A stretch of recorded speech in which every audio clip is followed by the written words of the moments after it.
Salutations from space and aloha from Earth. This is Gemini, Brett, and Gary Caton with episode 8 of Standing Rock Astrology. We have been on an astro marathon, or as Gary brilliantly stated it in a recent share on Facebook, it's our benefit concert to bring awareness to this, and hopefully it will also direct some of you out there who are willing to share some economic resources at this time. Just many of the links listed below in the description section in a way that you can share and support the water protectors and many of the different ways of bringing infrastructure and keeping people warm or helping out the medical tent. There's a lot of links below. And again, as I've invited you many times in the previous chapters, if you have other links you want to share of ways that I or other people can donate, please do in the YouTube comments below, and I will copy and paste them into the descriptions, because Standing Rock is happening now. It's a very important movement, and it's getting to a crunch point, and it's getting cold out there, and things are heating up with the police and these kinds of things. So here we are in episode 8. 8 is a very sacred number for the goddess, for Venus. It's one of the great cycles of astrology that have brought Gary and me together in study and expression of the heavenly harmonies. So this might be towards the end of our astro marathon, the many chapters we've been recording day after day after day, starting November 1st, and today's November 3rd. So we've also made it almost all the way to the edge of space.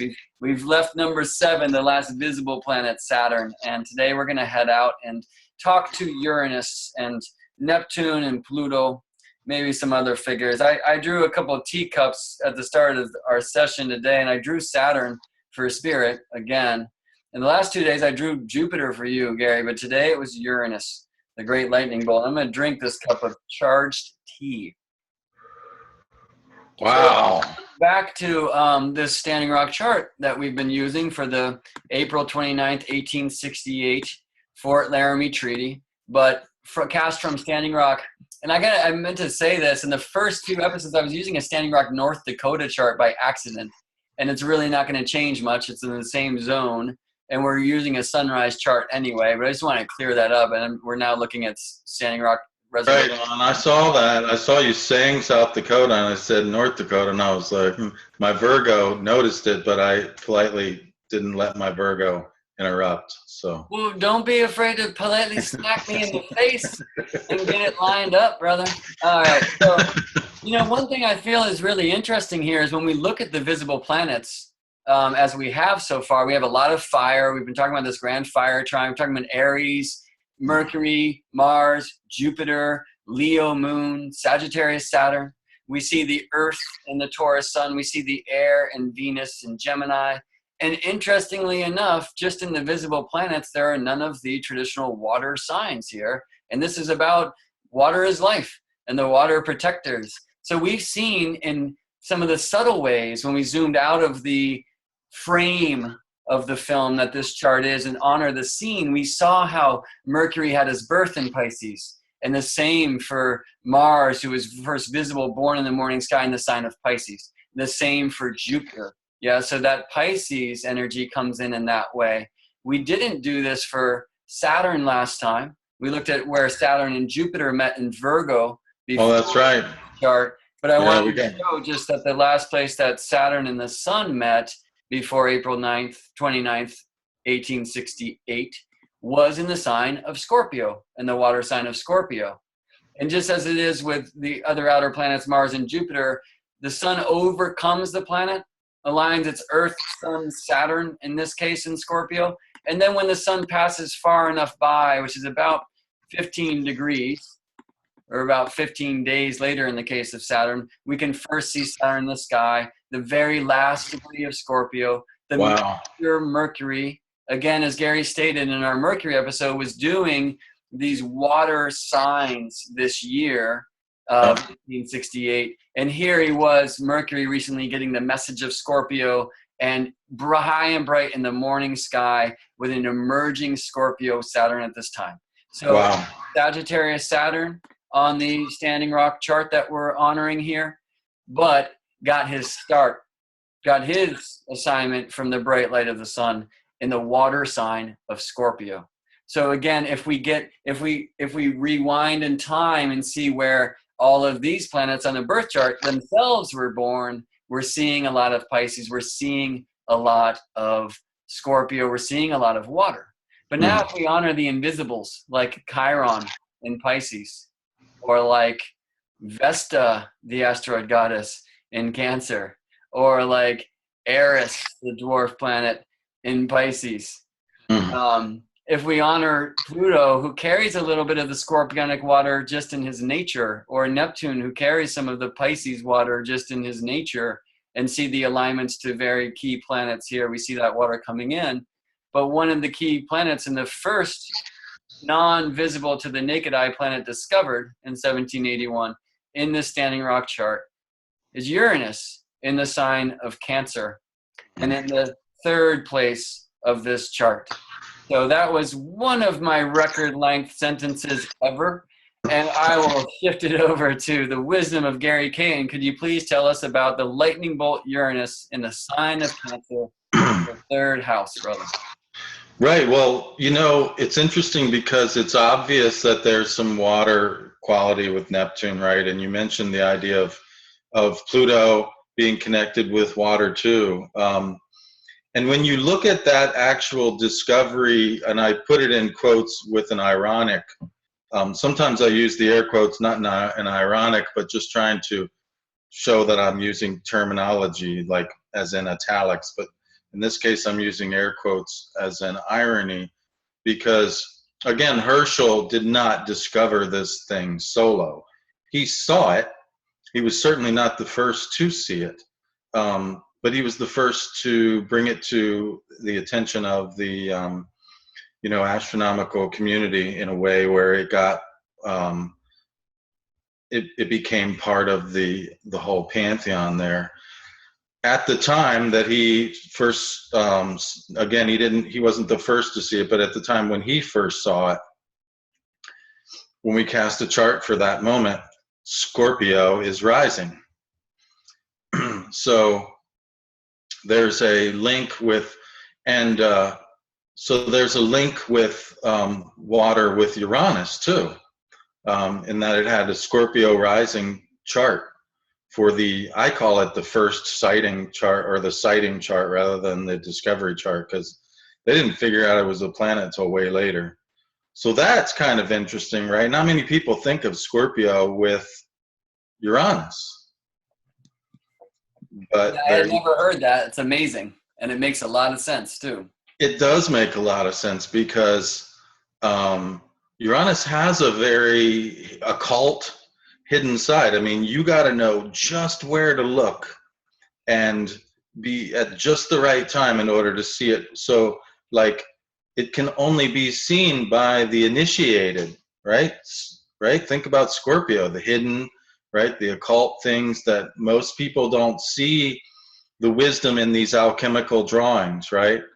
I joined a group on Facebook recently where they have these various, things. It's like it's a zodiac party. Like, oh, look, here's another pretty zodiac. And there was a Russian lady asking a question, well, why are they arranged in this order? And I was telling her, like, the hidden meaning behind that, that's this whole process of, like, hiding the truth in plain sight. That's a quality of Scorpio. And that's a quality of Uranus too, because Uranus is there to be seen sometimes. In fact, I think you're going to make the attempt, to become an initiate. Yeah, well, I'm heading to Arizona this Saturday. I'm going down anyway, and I thought I could be there to avoid what I feel is kind of criminal. I call daylight losings time, because Arizona and Hawaii don't celebrate it. So I'll be there in the moment where the clock shifts, and I won't have to deal with it. And then I'll be there on election day as well. My plan is to lie in the Grand Canyon and to cast a vote for God. And I right on, brother. I'm with you, man. Cast my vote for me too, absolutely. But yeah, I'll be down there at this time where Uranus, because we're in the midst of Uranus's retrograde period, and we talked about this with Saturn, that brings Uranus close to Earth. There's a chance, we'll see. You need perfectly dark skies, and Uranus has to also be at perihelion or closest possible to Earth, and that's not necessarily happening at this time. But there's a chance that I'll see Uranus with my naked eye, with the telescope called my face. Well, you could definitely see it with your camera, man. If you open it up and let the light soak in, and yeah, you could probably you'd capture it that way. But yeah, so there's this idea of something that is hidden to most, but able to be seen by those who are in the know. With Yeah, your and that's I think in the waters of Cancer too. We'd spoken about Pisces a lot, and this water that like kind of is the water, and the water that connects us all. We're made of water. We live on a water world, yeah, and we're drinking and peeing this water that's been around, and it's that been was like there. And it's Scorpio's kind of been depths of the water, right in the darkness. But there's a light. I love to say we send these like submersibles down there and we see these creatures with snaggle teeth, but they have like built-in headlamps and bioluminescence. There's a light in the hidden dark waters, But that Cancer is like the surface of the waters where the crabs live, and you beautifully mentioned this in an earlier episode where like life literally came from, right, yeah, on yeah. the earth. And there's that warmth of the Cancer waters. Mm-hmm. It's amazing here to see Uranus, who's kind of a revolutionary lightning bolt change agent. But where is he doing it? He's doing it in Cancer, which is tribe and family, and Yes. that connection and the nature of nurturing itself and that maternal essence, really. I mean, Cancer obviously shows itself in the masculine and the feminine, but there's a very maternal nature in the sign of Cancer. Do you agree? Absolutely. I mean, this whole idea of we were talking about mundane, and again, I'm using now as in italics, not as an irony. Mundane astrology being about world astrology, right? There's this thing called the thema mundi in Hellenistic astrology. It's a theoretical chart of the beginning of the world, and it has Cancer rising. Yeah. So there's this nurturing, this cardinal, right? Cardinal is initiatory, it's beginnings. It's the beginning of summer. And so, this cardinal water, hey, there you go. Like a good student there, you got it. Pulled it right up. So at the beginning of the world, there's Cancer on the ascendant, right? So that this chart is a lot more kind than this idea that we have Aries at the beginning of the zodiac. It's like, hey, in the beginning there was water, right? And life came from water, and water is life, and all that. But with Uranus there's definitely going to be some changes to the way that we experience that water, and forceful changes because it's in Cancer. And that I just got through writing an article about what I'm calling the dark side of Uranus, because that discovery chart, man, is heavily populated with some hardcore stars that are just this idea of technology and progress, and like kind of what happened was we replaced the heaven of Judeo-Christianity, the idea of heaven, with the idea of progress. Like, the technology in and of itself is good. It's going to take us good places, and if we just keep going with it, we'll end up like the people on Star Trek, and everything will be It's like, man, that story is not really true, right? Technology is at best a double-edged sword, and I'm not sure. I mean, Huh? I think there's a lot of, the human race is like so ingenious that when shit hits the fan, we'll sort it out and it's okay. Yeah, and there's some truth to that, right? Because we know that in our genetics there was a bottleneck at some point where there was like, nobody knows the exact number, but there was like maybe 1,000 humans on the earth. Yeah, we like really were close to getting extinct, and we came back from that. So it's in our genes to live that truth, and to some degree, that's like a fundamental part of all these hero stories, is that in the darkest depths of the night, the hero finds this strength within them to overcome the darkness and to set things right again. And I'm not saying we should discount that, but I think that this myth of progress by way of technology, that technology automatically equals progress. Some technology is cool, like renewable, for instance, but some technology, burning fossil fuels, I mean, it was a good idea for a while, but like clearly we've gone way too far with it, right? Right. And so Uranus discovered at a time of revolution, and it really carries that zeitgeist, that revolutionary quality, right? So the Industrial Revolution was happening in 1781 when Uranus was discovered. So was the French and the American Revolution. And so there's this nature of revolution. And when we see Uranus in Cancer, there's a bit of that revolution of tribe, of water, of family, of nurturing.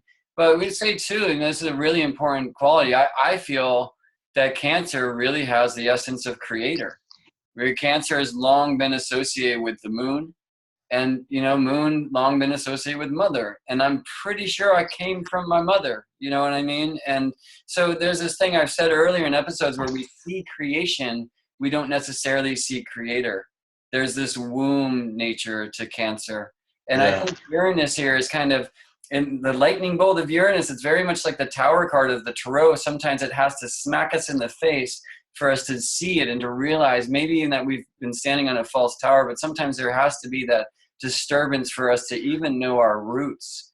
I mean, this Uranus in Cancer, when we honor the sunrise chart, it is at the roots of the world tree. It's under the well, I mean, I have to say, like, what we are you talking about there, bro? Because I don't think the First Nations people need that, right? It's we who need that. Yeah. Well, the European Americans. So maybe we could say though on this chart that the First Nations, right, if we're or this Lakota chart that we're seeing here, the Standing Rock chart as it's doing now, serves as that lightning bolt to remind other people, right, in the global tribe through the water, that water is life. And this is one of the things that's happening now. And that's willing to protect the sacred, defend the sacred, to protect the water, and to serve in this revolutionary way. But what I love here is that it's a revolution of the heart. It doesn't have to, like, there's a lot of Aries qualities we've seen in this chart, but it got its start in Pisces. And this way of a peaceful revolution is so important for us to actually have change, because as Gary mentioned in our Saturn episode, as soon as shots start getting fired, then the police and the army and the National Guard are going to feel justified in bringing violence to violence, right? Not that they don't already feel justified, but they're going to feel even more so. And that's not, that's when we lose. Right. So, yeah, it's very hopeful that we have this Uranus in Cancer. Thank you for showing me that. I was getting stuck in seeing the flip side of it. Well, yeah, and so I love that it's kind of emerging. It's down here in the dark places. It's close to Venus. I mean, one thing, though, is Uranus is calling on the moon, according to the language of the astrological vernacular, because it's living in the moon's house. And I first learned this word from you, Gary, that the neighboring signs are what's called an aversion, or they don't see one another. So there's something there about missing the link to the landlord or the landlady of this house. And I love, too, though, like this link, this asteroid goddess Vesta. Wow. It was actually the largest asteroid, right, of the belt between Mars and Jupiter, or second, maybe Sirius is largest. But Vesta is the only one that also, like Uranus, is sometimes visible to the naked eye. Yeah, and Vesta has actually been reclassified as a proto-planet. And again, I use italics there rather than irony to symbolize, that terminology is being used. Proto-planet meaning it was in the process of becoming a planet when something happened to keep that from happening. Right? It's got a core, it's got a mantle, and it's like, oh, that's pretty trippy, But the symbology of Vesta being the sacred temple, the sacred, the goddesses of the sacred flame, and this idea of like, passing the sacred flame from the dipper into the pipe, right? I mean, wow, that's pretty trippy that it shows up that way. Right, and both Vesta and Uranus together here are in that sacred hoop of stars. right? In Hmm. the most, this like sacred place where the souls come from. Yeah, So do you want well, I mean, not that we would necessarily be able to see them, but yeah, they would be in the stars of Gemini, right? yeah, I'll call this up because this is what something I've been wondering actually just before we hit record today, Gary, is like, because they're invisible, does it actually make the stars that they're aligned to more important, since that's what we could see of them? You know what I'm saying? Yeah, we could feel them, but we could only see the stars, eh? Right, and so this is a thing I do. Or I really counsel clients or whatever if they're in like a Pluto transit. Well, you can't see Pluto, but wait for the day when the moon aligns and allow the moon to like direct your gaze to that fabric of the heavens that Ah, hold this planet who's coming in as a teacher for you now, right? yeah, I like that. So here I'll go to this sky vision again. And we'll look at, so here's the April 9th, 1868, and I'm having a point. Again, this is the sacred hoop right here, and Venus very visibly right in the clouds of heaven, right in the Milky Way. But Mm. here's Vesta and Uranus, and like Gary said, aligned in the twins. Now, very importantly, we call this the twins. I think I can shift this to the Lakota star lore here. I mean, they don't have the cartoons drawn in, but you'll see, I think, right, it's hard to see, but Oh, there's wow. like this box here, right, that Uranus and Vesta are just within. And that was known as the Bear's Den. Um, Bear's Den. yeah, so there's some stories I'll share about that, I think, in a different episode. I'd rather use your time for the astrological here, I think. Okay. But yeah, and it is literally Devil's Tower, okay? Just outside Wow. of the Black Yeah, Hole. because the myth is that the bear like scratched the side of the tower, right? Yeah, it was after these seven sisters, these seven daughters who became the Pleiades. And Spirit allowed the mountain to grow and grow and grow. And so the bear was scratching at trying to get to them, but the mountain grew up, right? Certainly not Wow. a devil's tower. I mean, you can imagine that's not the old name for this sacred place that was taken away in a betrayal of the treaty that was signed this day that we're looking at. And I'll be going there as I kind of honor the astrological happenings moving forward. But speaking of moving forward, I'd love to get to, I think, all of these outer planets today. And we could speak about Uranus all day. I think the general theme that seems so important for me is a revolution for the water, a revolution for mother, a revolution for tribe, bringing the unseen into the seen realms to bring dynamic change and bring us back to the heart of the nature of nurturing. But also nurturing technology, right? Or right? Yes. Not technology that kills, but technology that nurtures. Yeah, and again, with Cancer as creator, if we do not remember that we have created these things and work with them as stewards, as parents of them, then it's like Terminator Skynet zone, right? Or, oh, it's okay to just put a pipe under a river that feeds 10 million people, right? So we don't have to go into sci-fi land as I just tried to, and Uranus sometimes wants us to. It's happening right here. It's happening right now. And if we are not conscious of that other edge of the sword, as Gary mentioned, of our technology, if we are not active parents and stewards and loving, responsible creators of this technology, and just think of it as something different than us, then, oil in the water, maybe even AI takeover down the road. So bringing us back into the heart of the native wisdom, to the connection of that we come from the water, that is our mother. And the wisdom of the grandmothers. Yeah, this is part of the revolution that we see coming from the invisible places into visibility. Just as it is in this chart too, in the darkness, in the north direction, right at the IC, under the ground, where the only evidence of the sun we ever see in that direction is our shadow, bringing us into the ancestors, yeah? And that coming up from the buried places. So that's terrible, as we've mentioned many times, that like ancient burial sites have been bulldozed here. Like very literally and purposefully so, yeah? But what's happening with those spirits that got dug up in this unrighteous way, yeah? You think they're just gonna like play peacefully, or are they gonna help assist this revolution?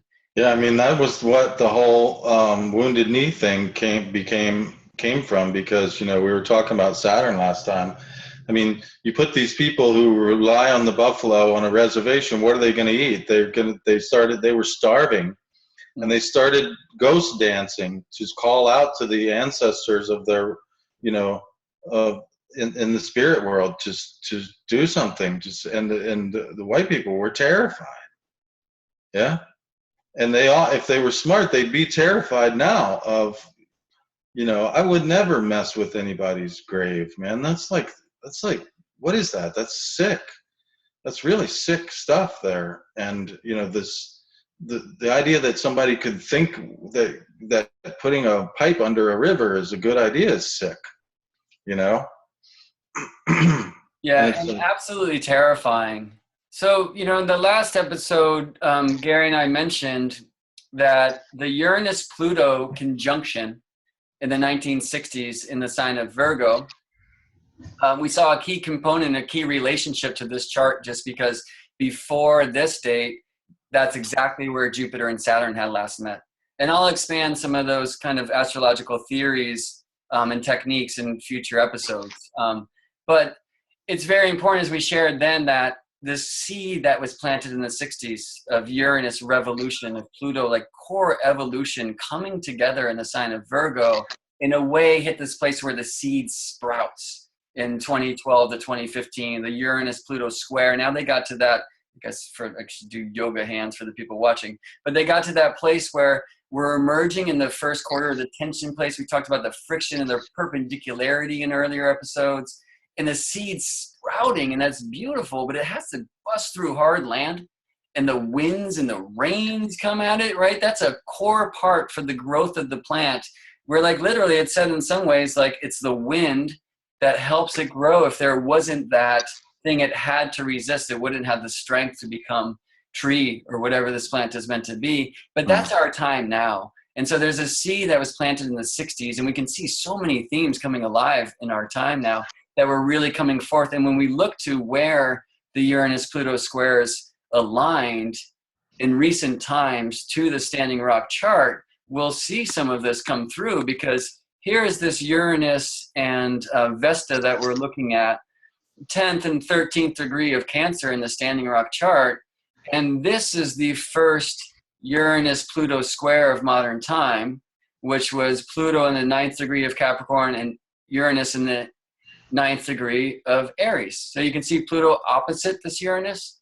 Uranus squaring this Uranus. The sun is right there. This thing heated up. There were 7 exact alignments. We're moving now into September of 2012. This one in 2013 was pretty amazing. There was the Grand Cross of April 2014. I think I'll just jump right there. And that was Mars in Libra, Uranus in Aries, Pluto in Capricorn, and Jupiter in Cancer. And look at how that cross, which you're seeing right here, the grand square, is keying into the Mars on the Standing Rock chart and to this Vesta Uranus in Cancer on the Standing Rock chart. Yeah, and these are these kinds of things where astrology really confirms for us that, yeah, there's meant to be kind of initiation, conflict for resolution, and that's sometimes the nature of the square anyway. So one thing that's so key on the Standing Rock chart is this very strong square between Mars and Uranus, right, Gary? Yeah, for sure. And you know, the whole idea that the whole idea that you have to like be an activist and protest against the government for them to do what's right. I mean, that's a fairly modern thing, right? So I think that that idea of activism, we can definitely, at least in terms of modern political activism, we can definitely tie to Uranus. And so there's that water protector Mars, you know, in this hard angle to Uranus. And so it suggests activism. It suggests a wake-up call, for sure. And we've touched this many times, but if the revolution can stay grounded in the heart and family and tribe to a way of peace, of feeling, instead of war and rage and that fire that can get out of control, you know, back in the day, it was seen, I mentioned the Tower card of the Tarot before, that was like the Mars card. But since Uranus was discovered, and the way that we work with Uranus astrologically often, Uranus can be that lightning bolt. Yeah, so they both do this, and we do see this place in this chart of a pretty strong square from Mars to Uranus. I think I'll get into that in further episodes, but yeah, where it really feels for me right now is this potential danger if the heat gets out of control. Yeah, and the relationship between water and fire, which is just such an interesting contemplation. Yeah, I mean, you have to remember this chart is before the Battle of the Little Bighorn, right? Things did get out of control very shortly after this. And why? Because the treaty was violated. Yeah, and I'll definitely look forward to seeing the planetary alignments at that time. I mean, one thing you mentioned, Wounded Knee, which was some time ago, but in 1973, there was an uprising at Wounded Knee, right? Hostages were taken and whatnot. And I'll be interested in seeing what the planetary alignments were saying then, maybe even especially in relationship to Uranus, who carries this revolutionary theme. Because this is one thing that I'm kind of worried about here is like in 1973 in Wounded Knee, there's a documentary in the descriptions below where you can look into this. They had to take hostages. It was an armed thing. It was like, look, we've been demanding our rights. We've been demanding our land. We've been demanding this treaty to be honored for so long. There's corruption in our own camps. We want out of this. The alcohol is a weapon, you know, coming out of these boarding schools. And there's an anger and a rage, and it's obviously justifiable, even expected. But it was almost like that was ignored until weapons were in the hand. And this is, you know, as Gary described, this benefit concert, this is one way that we're participating just to spread this awareness in this word so it doesn't have to be violent. It's hard not to get angry and red about this thing. Yeah, it is. I mean, if it pisses me off, and I'm not even, you know, the one who's been subjected to hundreds of years of this stuff. So, but yeah, it's really, really, really important to stay peaceful, because that's how you win. That's the game plan that can win. It's been proven, right? Gandhi showed us, right, that if you stay peaceful, you can win. And, you know, in South Africa and so many times people who have been, you know, historically, you know, discriminated against and so forth, they've won by staying peaceful. So this definitely shows a challenge to that, and I think we've already seen that. And as you said, you know, they're going to have to be very careful about people infiltrating that bring that element in and try to stir that element up, because they're smart enough, and when I say they, I mean, you know, the corporations and whoever's behind this pipeline, they're smart enough to know that that's how they can win, right? Yeah. And so the third house too, we didn't really mention, but there's a communication in the third house, right? I mean, there's so much to it. There's a travel, there's a learning, there's a wonder, there's an awe, there's the atmosphere and siblings, which brings more tribal energy in here too. But also it is the voice, right? And so expressing the revolution of the water, and Gary, you know, bringing in that nature of Vesta, this asteroid goddess, but when Pluto got demoted to dwarf planet, was promoted to dwarf planet, but she is sometimes visible, and she was the keeper of the sacred flame. And so this is like the sacred water. And keep it sacred, yeah. Keep it sacred. Communicating a revolution for, right? Yeah. So how do we want to have this revolution? And when sometimes is this anger, like Gary said, like we have not been of the people who were in this genocide that is presently happening. I am sitting right now in the comfort of my home talking to a wonderful man and you on, you know, the internet. I'm not freezing cold and being pepper sprayed and stripped naked and pulled out of a nipi, which is church basically, yeah, and put in a dog kennel, arrested by these police and the National Guard, right? So this is happening right now. All I can do is try to share my heart and connect in prayer, and this is the way that we do it here. So I think a beautiful thing in this chart, because that Mars-Uranus really, that square really could bring intention. We do see, I think, Vesta bringing keep it sacred. There's this beautiful trine to the sun sextile to the sun that maybe I'll talk about further, but I think, later. But here's Neptune, right with Mars too.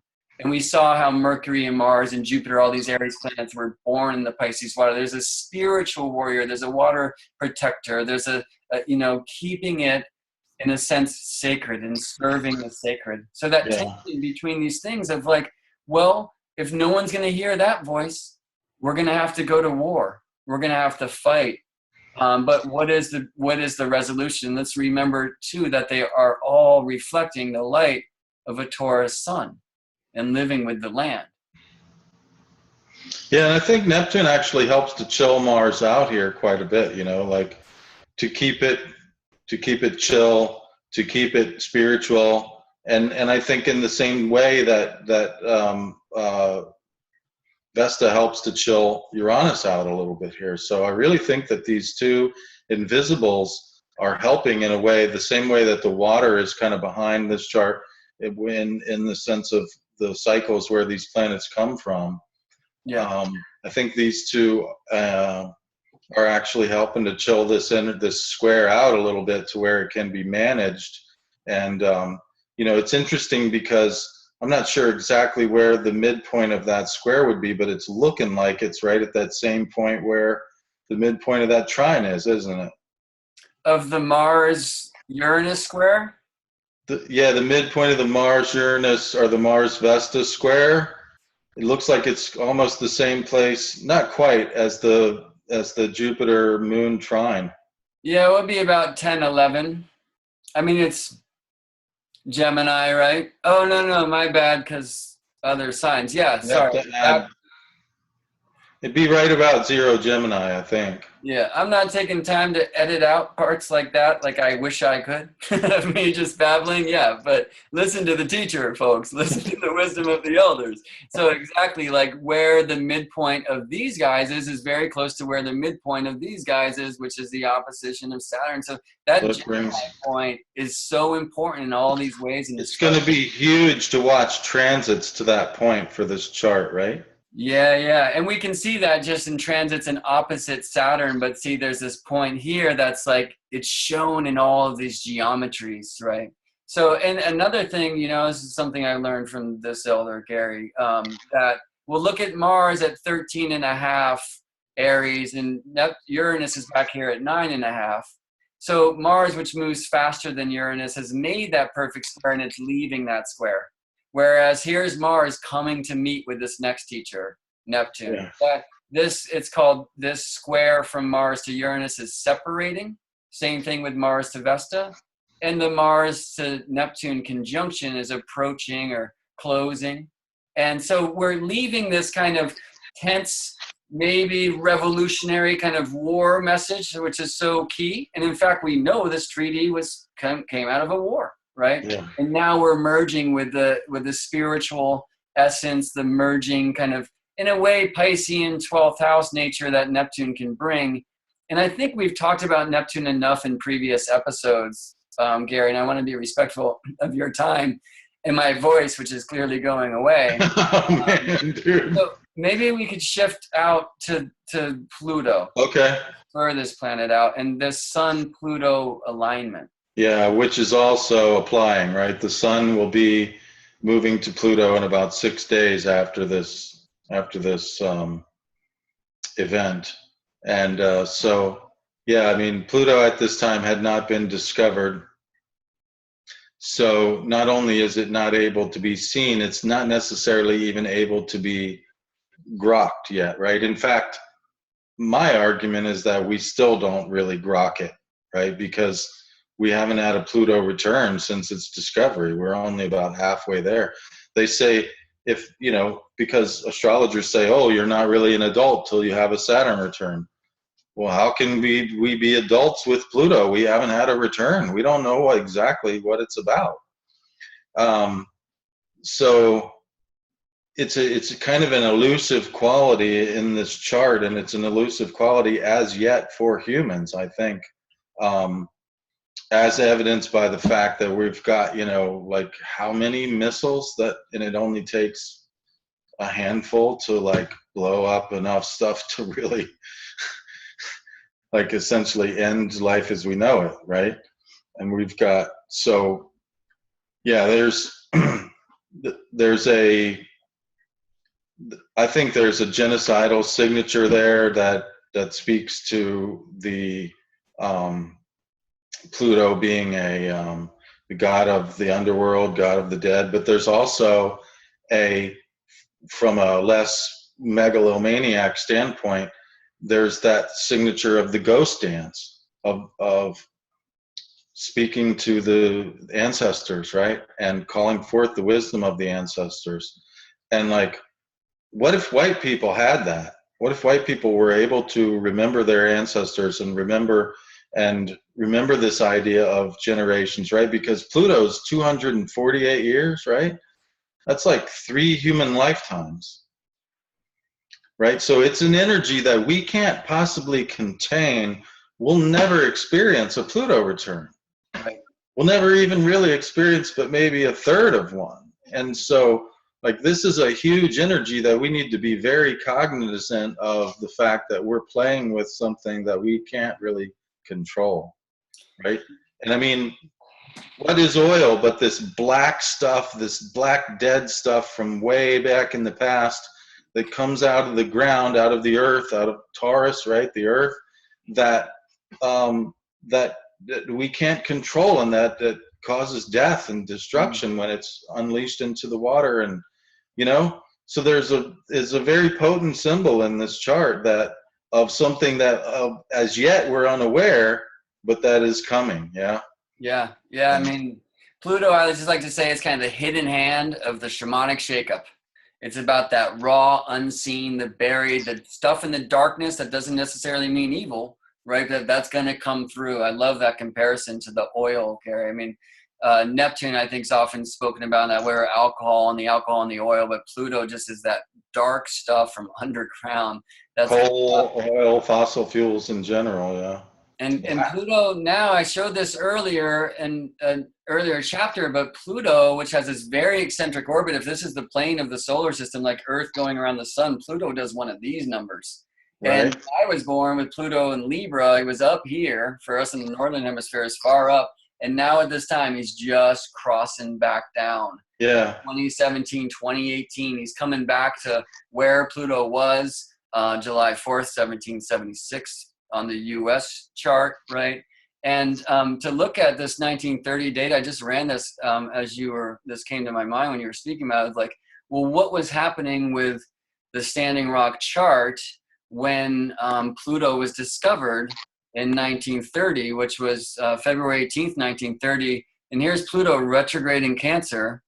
And very specifically, here's almost an exact square of Uranus to Uranus. Wow. So I don't want to get too lost in that trip, but I find that interesting. I'm just going to clear that out. But let's go over to space and look at where Pluto was. So here's this Sun-Pluto alignment. And here's the sun again. We shared this last time in these constellations that are so important to the Lakota wisdom. Like I'll shift this over to the Lakota star lore again in Stellarium. That this is, we were saying before, it's the sacred willow. And so when the sun, the spark of spirit or the flame is brought here, it's like the lighting of the pipe to be in service to the sacred pipe for the next year. Now, what Gary shared there is that Pluto is, the sun is a year. Pluto's like 250, right? It's a long thing. So there might be something also about, well, what's like below the pipe or before it gets lit, or I don't know how to really share this, but it's interesting to me to see how low or how close to Earth Pluto was at that time. And also where in the Western constellations, which has been my study and that of Gary's as well, how Pluto is like right at the mouth of the sea monster. Wow. How the bowl is kind of standing on it, this is the river right here. And so again, the water as life, but the sea monster, and we spoke a lot about this with these constellations of Cassiopeia and Andromeda and Perseus and Medusa. And so hopefully you've seen that in the earlier episodes, but there's something really unique here about the sea monster, like trying to eat Pluto, like the hidden Pluto. It reminds me of some of the eclipse stories. And it reminds me also of these stories like being in the belly of the whale for a few days and emerging Exactly. out of the darkness. You know what I mean? Yeah, these monsters. I mean, what is oil but like dinosaur bones, right? Like and coal and stuff, and like dinosaur plants that have been down there forever. And like, think about it for a second. Corporations, they're like nations. They have a lifespan beyond that of the humans. So corporations would be like maybe a Pluto type thing. Yeah. Yeah, oh, and the plutocracy as well, like money ruling government is a very Pluto thing. And That that's, kind of, yeah, so like this idea of that fossil fuels and corporations are these things that are beyond really our ability to control. And if we aren't extremely careful, they can get away from us mm. and you know take things to a very destructive place. And this is an opportunity for us to honor the dark truth that they are controlling the government, that money and greed is controlling the government. Why have we not heard a word about this really from either of the presidential candidates? Corporations have the right to freedom of speech. They're not even alive. They're Right. not even people. So on the one hand, we can't even acknowledge people as people, but we can give corporations the freedom of speech. Like, what the heck is wrong with this picture? Mm. You know what I'm saying?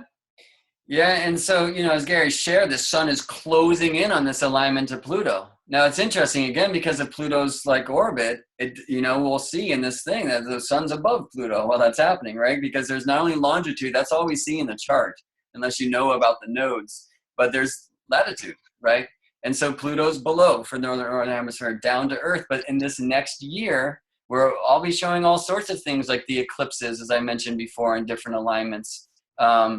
The sun and Pluto will actually meet in the same place, right? The next year and the year after that. And it only happens twice in Pluto's very, very long cycle. So there's something, and I want to say it's not the first time actually since the Standing Rock chart, because it would have happened with Pluto and Cancer, right? And it'll be interesting to see what was going down at that time, historically speaking, if there's some correlation to historical happenings with Standing Rock. But I think that's very significant. And where it's going to go down, where Pluto's node is in those later degrees of Capricorn, which are the midheaven of this Standing Rock sunrise chart that we've been on. Yeah. So it's almost like this thing that was lost in the darkness, this shamanic shakeup, this oil deeply buried, eaten, like being consumed in the belly of the whale or whatever the monster, is coming back now. It's like being lensed through the visible light into our presence, into our awareness, so we can all have this shamanic death and rebirth, really.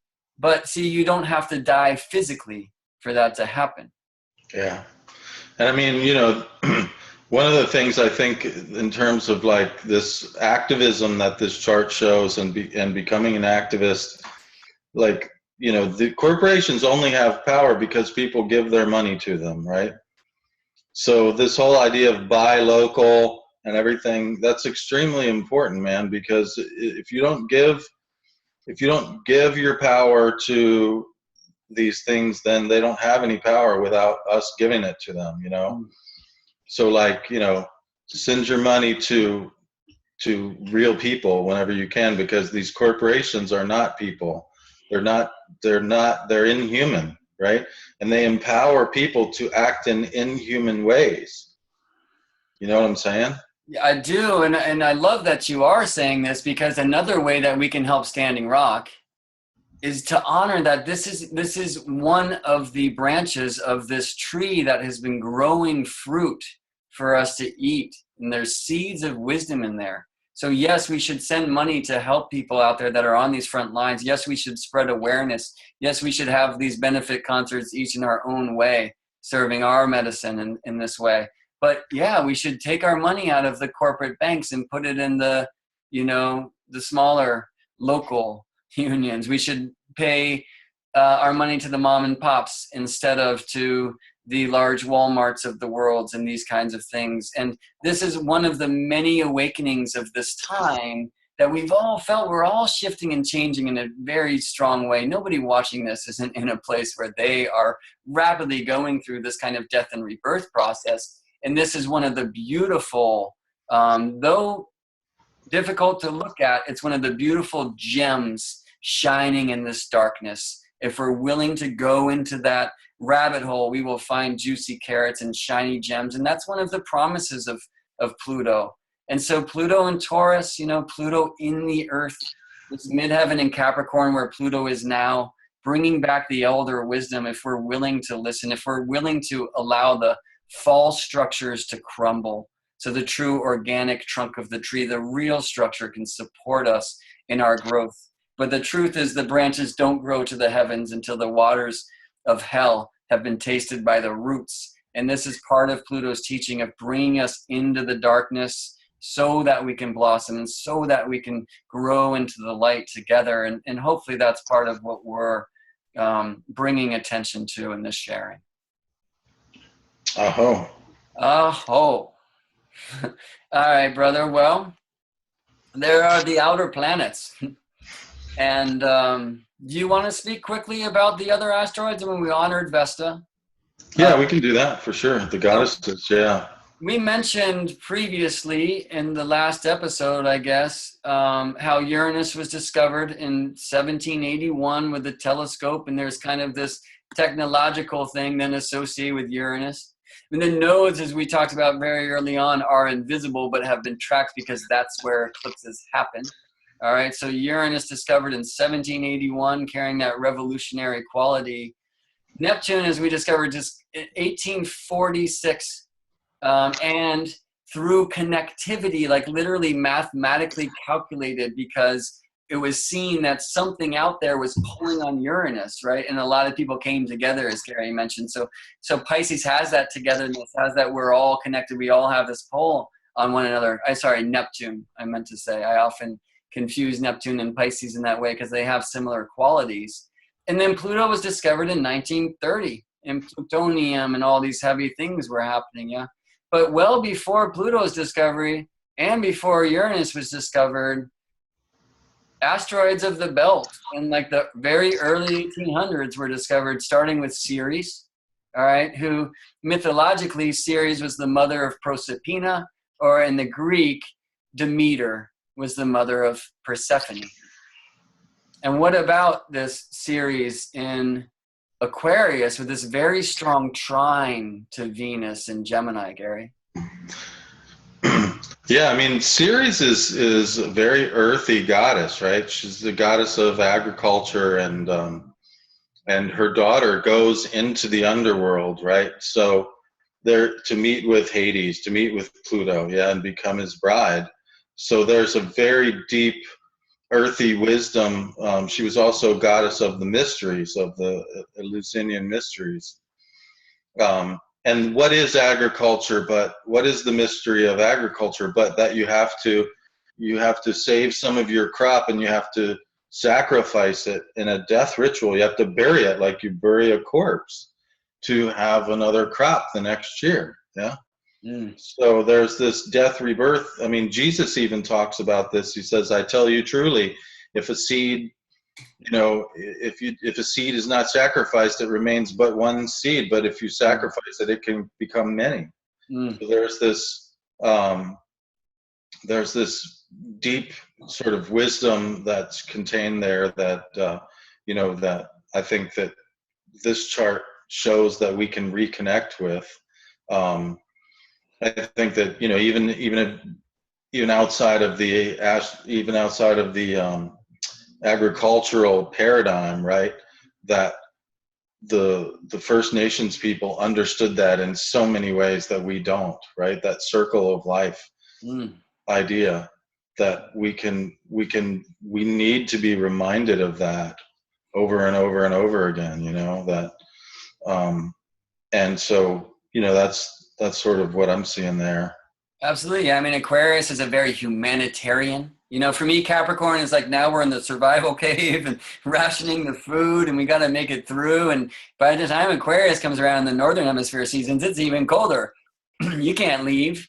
But now you're kind of getting bored of the people, you know, and so you sit and you meditate, and in knowing thyself, right? The Aquarius, like the highest airs, the ethers, you connect on that current to the mind of something higher, and you see the vision for how you can bring true change to the world and how we can bring true change to the world. Aquarius has that very beautiful connection of revolutionary movements and these kind of Uranian themes. And Yeah. it is the 10th sign of this chart, so it's kind of right. location, right? Bringing it to the world, showing us what Aquarius really is. Yeah.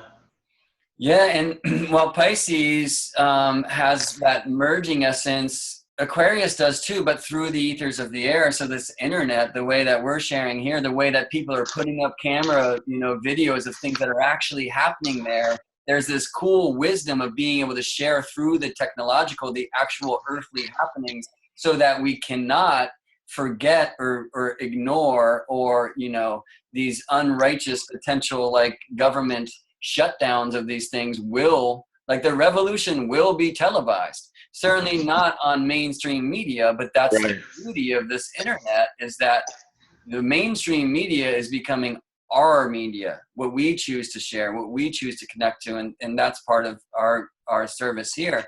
Like this, yeah. Yeah, and so, you know, Ceres, it's amazing. I just, as you were sharing, brought in a couple of other asteroids who are associated. Now, these weren't seen long ago, but Ceres, as I mentioned, in the Greek was Demeter. I actually didn't really look where Demeter was at this time, but I imagine we'll see some kind of alignment. Oh, she's opposite Jupiter, and she comes in. But the ones that really spoke to me is Ceres' daughter Persephone was right with the moon. And then in the Latin, the daughter was Proserpina, right here, 2 degrees, 20 minutes Taurus. And we saw that's a point on this chart because that's where the new moon was Right. of this cycle, right? And so at this time, both in the moon, which has essence of mother anyway, we're seeing this connection to the daughter Persephone Wow. and This, Proserpina. this female wisdom that was abducted, right? Yeah, Wow. and it's where, you know, if you know the Persephone story, we're certainly not going to take the time to tell it now, but she's brought into the underworld by Pluto, taken, it said, you know, and she goes through this death and rebirth. And she eats the pomegranate seeds, which will guarantee her return every year. And that's the story of the seasons in this tradition. But also in the end, because Ceres, the mother of the crop, she literally struck the crops from the land so people would starve until her demands were met, which was that her daughter, her true love, was returned to her side. Yeah. That every year it said she strikes the crops as Persephone descends to spend her half of the year below. We call that autumn and winter, right? But in the end, Persephone and Demeter, or Proserpina and Ceres together, through this death and rebirth, through this initiation, brought forth the Eleusinian mysteries, the mysteries of death and rebirth, the medicine mysteries, like the true medicine of the land itself. And I think that's part of the promise with this Aquarius series in the 10th house. And to speak not only of that wisdom of the mother of the land and the crop, but we see another asteroid goddess here who was discovered long ago in Aquarius in the 10th, and that is Pallas Athena. You know, another aspect that of Ceres that I'm reminded of is Triptolemus. Mm-hmm. She gave her chariot to this young man who was the brother of this girl who comforted her when after her daughter was taken from her, she was grieving, wandering around homeless in grief. And this young girl comforted her and said, you know, it's going to be all right. You'll find your daughter, you know. And she was so moved by this compassionate act that she decided to give a gift to the girl's family. And she made this young man, Triptolemus, an agent of her wisdom, and gave him a chariot that he could fly around and teach people the secret of agriculture. So there's this seeding aspect, but seeding of knowledge that goes along with that Aquarius. which ties into Athena also, right? Because Athena was born from Zeus's head. So she's about strategy and and that's the thing, I love that they were talking about the term culture jammer, on that thing where hopefully, we're playing something of that kind of a role, but that, if we're smart about this, it can't be stopped, right? Because, basically there's more of us than there are of them. And so all we've got to do is use that strength in numbers strategically. Yeah. Right. Yeah. May this be part of the spreading wildfire that doesn't burn, but excites an imagination and an inspiration for us not to go to sleep, but through this winter of the soul to awaken and to rise into a dawning spring.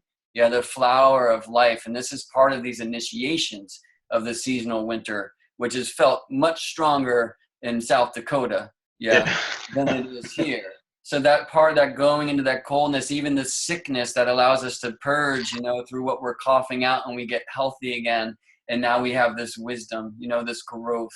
And Ceres and Pallas Athena, both amazing wisdom. And this is a wonderful thing about these asteroids, is they bring some of the goddess mysteries and mythos to us. Yeah. And so it is the goddess of crop, Ceres, who through this death and rebirth, through this initiation, not only gave the rise to those mysteries, which was basically, like, you could say, the medicine woman, right, of those traditions. Pretty much, yeah. I mean, I think that's a fair assessment, that she was basically the medicine woman, and Athena was kind of the wisdom goddess for them. And I think the asteroids as a whole generally represent marginalized people, because the female was marginalized for so long, and these asteroids were first thought to be planets, right, when they were first discovered. And then the word asteroid is literally like a way to say less than planet, right? It's like, yeah, no, they're not really. They were even in the ephemerides for a while, and then they kind of got shoved to the side. And then, the women in the 1970s, the women like Demetra George and Eleanor Bach, Eleanor Bach started the first ephemerides back up of these things and brought them back into astrology and stuff. So I think that, understanding what it is to be marginalized, is something that people who are privileged, white males, white straight males like us, I mean, I've had the experience of being homeless. I've had the experience of living in a community that was, roughly racially equal, right? And when I lived in Norfolk, it's about half white, half black. And, I went down into the city and I taught English to these kids, and I heard their stories, and I began to finally get it, what it is to grow up and have such limited choices, and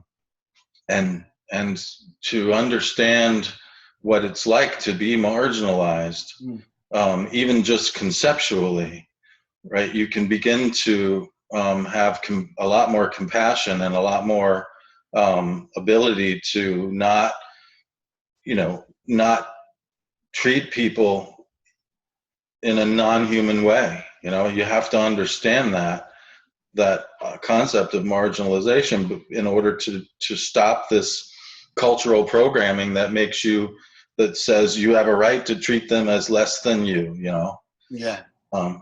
So I think the asteroids speak to that, especially Juno. I think is one that Demetra says speaks to that, because Juno was the wife of Zeus. Yeah. So think about it. She's like, there's evidence that the Greeks were actually somewhat matriarchal before, the records that we have of the more patriarchal. Right, So because that was not the scene, by the way, in Athens, which was named after the goddess Athena, but it was certainly a very patriarchal society. But before that, and back in before Crete, that, back in the country times, right? That the feminine was revered.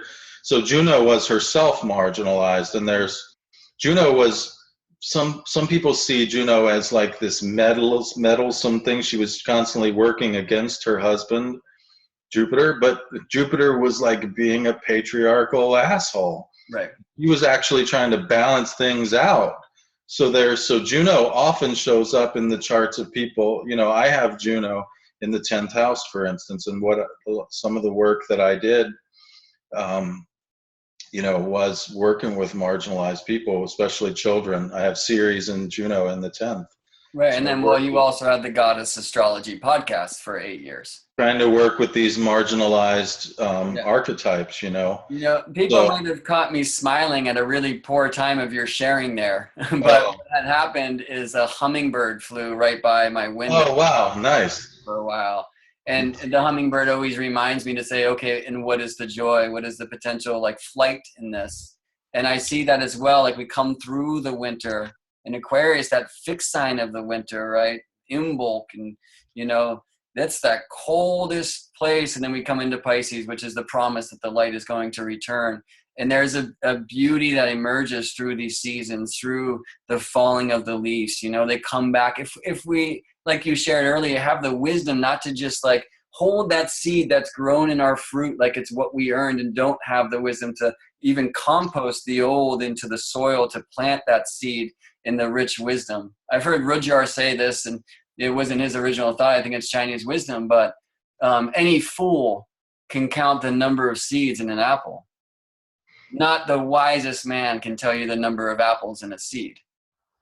And see, that's some of the beauty of these soul songs, these birth charts. There's so much potential. There's so much promise. There's so many different ways that can go. No doubt, man. That's beautiful. And so Gary was speaking about the feminist and the one left behind. I love to share this about like, the signing of the Declaration of Independence and this right for all men, right? It's just because these dudes were wearing wigs doesn't mean the women were at the party, you know? And a lot of that that declaration and even the further constitution actually came from Sioux wisdom, and the way that the first fathers or the tribes of this nation ran government, where there's strong warriors and there's medicine men and there's chiefs, and then there's the Council of Grandmothers, who have the right to veto anything if it doesn't grow corn, if it's not in service to the land. So bringing the feminine into this chart through the asteroids is really important, and they do, because we've seen how Uranus kind of carries the energetic of the zeitgeist of its time of discovery, or rediscovery, we might say. Same with Neptune, same with Pluto. Well, in the early 1800s, this was the seed of the suffrage movement, first in the UK and then here in the States. And then when they were kind of put away, as Gary mentioned, the ephemerides, like they stopped tracking them. But in the rise of the feminist movement in the 60s, 70s here in the States, where they came back in through pioneers like Demetra George and women, and they bring in some of this beautiful feminine mythos. So we spoke about Athena a little bit being born out of the crown of Zeus. I heard Manly P. Hall give this lecture. Well, I heard a recording of it where he talked about Zeus as the brain. And I thought it was really interesting, especially in this chart where we have Zeus or Jupiter right at the first degree of Aries, which has long been associated with the head. But Zeus as this one just throwing lightning bolts, which our brain is like the center of the electrical impulse. And also just like, well, I could sleep with anything I want, right? In those mysteries, like very kind of head, like egocentric, right? But then again, his relations away from his marriage also birthed Mercury and the sun and the moon and these kinds of things. So Juno, as the asteroid goddess of relationship, it's amazing. So we can hear these stories about how she turned his lovers into pigs and cows and had dragons chase them out of town and these kinds of things. But see, she's stuck with it, you see? And so is she the goddess of relationship or crazy codependence? I have a feeling that her true stories have not actually been honored by a patriarchal society that passed down to us. And there's a glory and a beauty to one who's willing to stick with it, even through that massive disruption. And I love this imagery in the Standing Rock chart, because while Jupiter is in that very kind of top of the head place, the very beginning of Aries, and at a world point, the spring equinox point, look at where Juno is. And as I remember how to share my screen here, I will also share that Juno, one of the first asteroid goddesses to be discovered, right? So there was Ceres, goddess of the crop.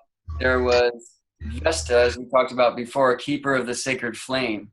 There was Pallas Athena, goddess of wisdom, strategy. I mean, there's so much about Athena being in this 10th sign of this chart. But Juno, who was very early discovered, is not one of the largest asteroids like the others are.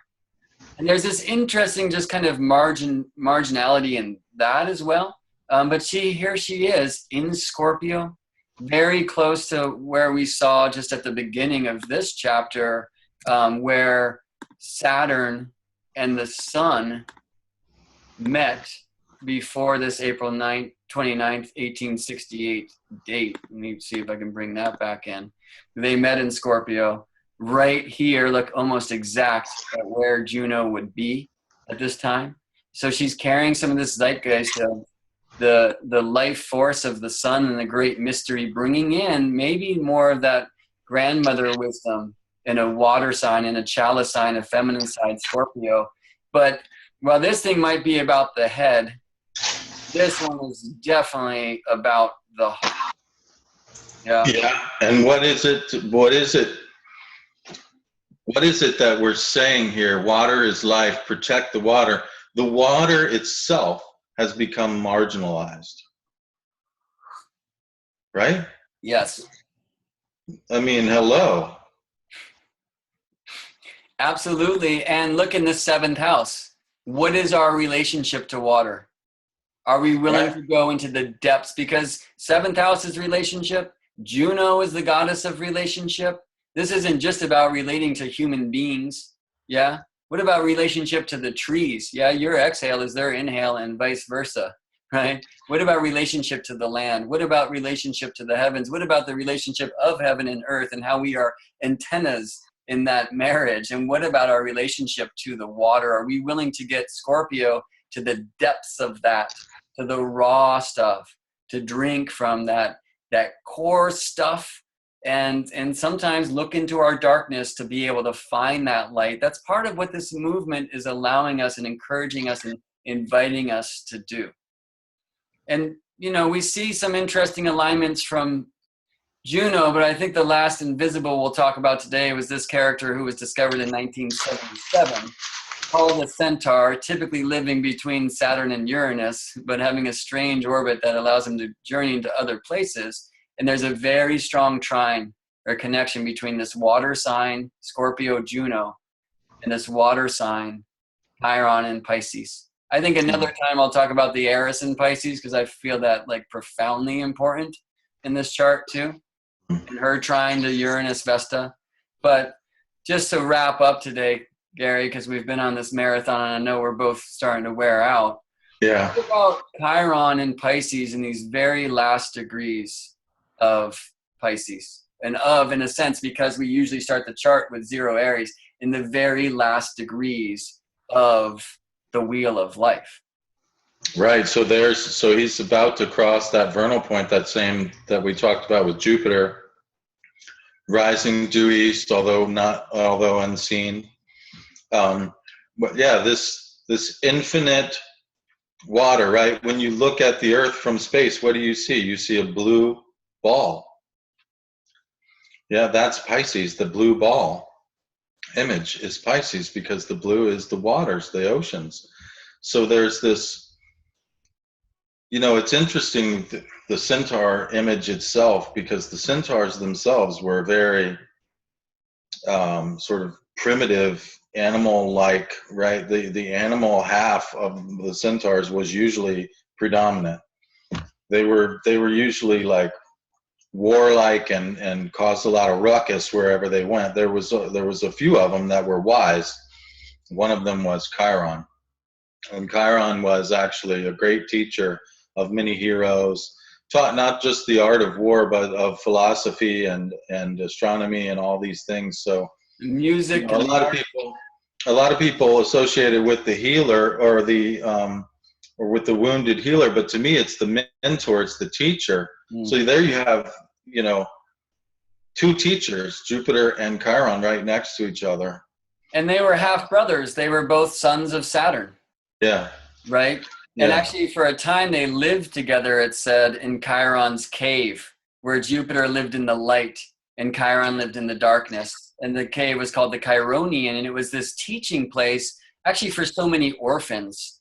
Hercules and Jason and Theseus and Orpheus, these many great students, Asclepius, right? So great warriors, but great healers, great artists, musicians. Chiron taught it all. And unlike the other centaurs, according to the mysteries, he was not some hedonistic, belligerent drunk. He was, as Harry mentioned, the greatest teacher, but there's also one of his great stories about how empathy was born, compassion was born through Chiron, through the wound of the soul, and in a way, the self-inflicted wound in this story. So I love that at that point of the last degrees of the wheel of life, the last degrees of Pisces, and then the first degrees of Aries, like the birthplace as we see it in astrology, that line between Pisces and Aries is so key because it is death and birth and death, like every time coming back around again. And we see these brothers, one who's very visible, Jupiter, in a fire sign Aries, one who's totally invisible, astronomically speaking, Chiron in Pisces. And when I show this astronomically, here they are right together, with the fish, Jupiter below, lit up, Chiron above, who can't be seen. And again, as we showed earlier in these episodes, the Lakota, it would seem from this Lakota Star Knowledge book, saw this shape of the fish as the elk, and Chiron as a horse, half human, carries some of that elk or great deer or even horse quality, and no one teaches that merging with the animal spirit as the native tribes, the elder wisdom, the Lakota who became horse people. And this last thing that I think I might share for this episode, but invite you to share more, Gary, is that they honor the horse tribe as a nation, right? This is something we've forgotten. That we have dominion over the animals of the land, as it's written in some book or something. No, they are. And like when the buffalo were called in prayer, when things were really heating up at Standing Rock last week, the Buffalo Nation came. They sang to the buffalo, and the buffalo came to help break things up. And I see that too in this kind of Uranus and Cancer. It's like honoring the many tribes, the larger family that we're connected to. That's part of the revolution. And Chiron here, I think, also just connects that theme. So. Yeah, and I think that, that's one thing, that's one real serious issue I have with Christianity is that because of some of the language in the Bible, they claim that, humans are superior to animals, or they have a right to have this dominion over animals. And it's like, I think that that's a source of some of the way that we treat, because the way that we're treating the horses, right, that are native to this land is pretty god-awful. I watched a documentary not too long ago. It's called Unbranded. It's by this bunch of young guys went and bought some of these Mustangs that have been herded and are going to be, that are basically imprisoned. Because why? So right, recently, unbelievable, almost euthanized. Yeah. And they bought these horses so that they could use them as vehicles to go on this quest, from from Texas all the way up to Canada. Yeah. Mm. And just to show people how good they are as companions, to ride and rugged and everything, and worthy of us, saving and being partners with, rather than just treating. But I think that it's very it's very dangerous when you adopt an attitude that you can treat animals the way in factory farming and everything, in such a disgusting manner, because it's like it's one step removed from the way that we treat people. And how do we justify treating people? Oh, they're freaking animals. Yeah. So maybe if we didn't treat animals like that, then we couldn't say, oh, we can treat people like that because the people are like animals. You know what I'm saying? And it's like these stories that we tell, like, you know, yeah. So, I mean, I could go on and on about that, but one thing I wanted to ask you, because you're such a wonderful storyteller, is wasn't there an aspect to the Chiron thing that had to do with a cloud? Didn't Saturn mate with like turn into a cloud in order to get with the horse or something like that? He turned into a horse to escape detection by his wife, Rhea. Because not too unlike his son Jupiter, he had a thing with ladies outside of his marital contract. Right. It's kind of surprising for Saturn because it can be about contracts, right? So, yeah, he made it with this nymph called Philyra. And it said in ways that kind of, there was like this, they turned themselves into horses in a chase, but some say it was just like in that moment of the seed planted, that because his wife was about to bust him in the act, he turned himself into a horse, and therefore Chiron, who was the first centaur, was born. Okay, I thought there was some aspect of a cloud. That must be another myth. It might be alive there too, and I just haven't heard it. It might be one of the other centaurs, yeah. Something about a cloud or something. But anyway, yeah, I mean, I think that this idea of half human, half animal, and like, you know, looking on the animal part as something below or less than human is something that we could really learn to like not do, right? Because the natives didn't do that. The indigenous people did not do that. By all means, they treated them as, like you said, another nation, another race of beings. And like, if there was one thing that we could learn from these people, I think it's that would go a huge, long way to solving a lot of the problems that we create.